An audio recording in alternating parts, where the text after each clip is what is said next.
My grandfather told me a story about carrying a message on the Western Front in 1917. He was a small man and he was very fast, and his job was often to carry messages from post to post. But that kernel of an idea sat with me, and I was always fascinated by the war, perhaps because my grandfather told me about it when I was very young, 9, 10, 11. Perhaps because at that stage in my life, I'm not sure I'd ever even heard of a war. You know, one of the things we take for granted is we in the West, at least in England, are born in peacetime. Unless you're now in your mid-60s, 70s, you were not born during a war, and you have not known a war on this scale. So for me, it was an eye-opening. I couldn't believe that the man that I knew, this very loquacious, charming, theatrical, funny, chatty storyteller of a man, had this horrific experience as a young man. Fundamentally, it's a very simple story. Two men have about 8 hours to get from one part of the Western Front in 1917, in the middle of the First World War, to another.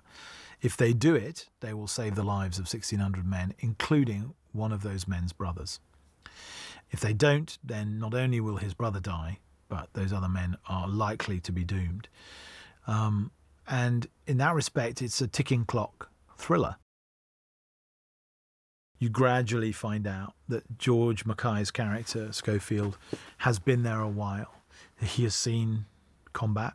He has seen some of the horrors of the Somme. He's perhaps a slightly different class to Blake. And there's a kind of quiet nobility to him, a sort of understated heroism, which I thought was beautifully embodied by George.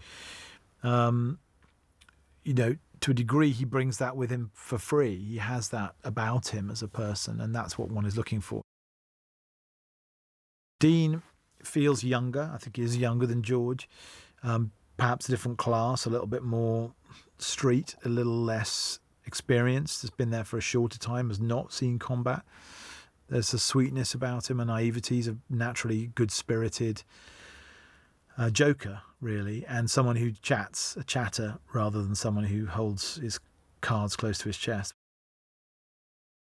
What I wanted an audience to do was, through the micro of these two men's journeys in real time, just 2 hours of real time, observe to some degree the macro, which is the immensity of the destruction, the vastness of the land, the thousands and thousands, millions of men, the appalling conditions, the staggering amount of waste and destruction and lives lost. And yet always to stick within the footprint of this 2 hours of real time.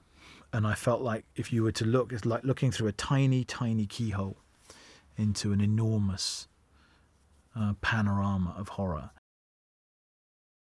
I don't want people thinking about the camera particularly. I want people only thinking about the emotional journey these men are taking. But it does have a compound effect, a gradual growing menace. Something is coming, something unstoppable.